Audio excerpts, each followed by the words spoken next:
Now, ladies and gentlemen, the rich getting richer. Isn't this the liberal mantra? The rich getting richer. You know, we Republicans, we conservatives, that's what we support. Then I read from the Hill newspaper that Nancy Pelosi and her husband, well, they had quite a year. Their wealth grew by 62%. Do you know anybody whose wealth grew 62% last year? Anybody? I mean, that's pretty good. House Minority Leader Nancy Pelosi saw her net worth rise 62% last year, cementing her status as one of the wealthiest members of Congress. Yes, let him eat cake. She was worth at least $35.2 million in 2010 calendar year, according to a financial disclosure report released today. She reported a minimum of $43.4 million in assets and about $8.2 million in liabilities. The year before, 2009, she reported a minimum net worth of $21.7 million. That's a lot. No, I don't begrudge her that money, and yet she begrudges us whatever we have. But don't worry, she's a fighter for the middle class.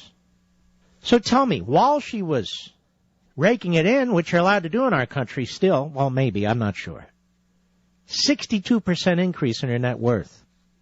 I did recall all those military flights that she insisted on for her and her family and her dear friends, back and forth and back and forth and back and forth between the coasts.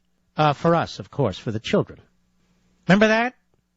We, the taxpayers, WorldNet Daily reported, we, the taxpayers, paid $101,000 for Pelosi's in-flight food and booze. Remember that? Information was uncovered by Judicial Watch. Reads like a dream order for a wild frat party, wrote Bob Unruh. Maker's Mark Whiskey, Cognac, Johnny Walker Red Scotch, Grey Goose Vodka, E&J Brandy, Bailey's Irish Cream, Bacardi Light Rum, Jim Beam Whiskey, Beefeater Gin, Dewar's Scotch, Bombay Sapphire Gin, Jack Daniel's Whiskey, and Corona Beer. That single receipt makes up just part of the more than 101,000 taxpayer dollars paid for in in-flight services, including food and liquor, for then House Speaker Nancy Pelosi's trips on Air Force jets over those 2 years. That's almost $1,000 a week. Isn't that cool? Documents obtained under the Freedom of Information Act show Pelosi incurred expenses of some $2.1 million for her use of Air Force jets for travel over that time. Now, back to the Hill story today. Her net worth is at least $35.2 million. She reported a minimum of $43.4 million in assets, $8.2 million in liabilities. Her net worth rose 62% last year in 2010. And you and I are paying for her booze and her parties and her airplanes.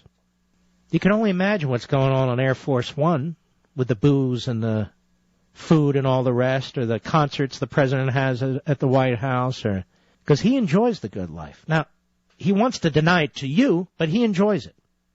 ATM machines and everything else, you know. Kiosks. Well, why do we have ATM machines? Us. And kiosks. He longs for the good old days of the 1940s or 50s, I guess. Bizarre. Does it not annoy you liberals out there? You class warfare liberals that your queen, Nancy Pelosi, is worth so much and made so much when so many other people lost their jobs and their homes? Surely it does. Surely it does not. You're all bullcrap. You're all talk. You don't give a damn. If you gave a damn, you wouldn't be liberals. Isn't that right? If you gave a damn, you wouldn't be liberals.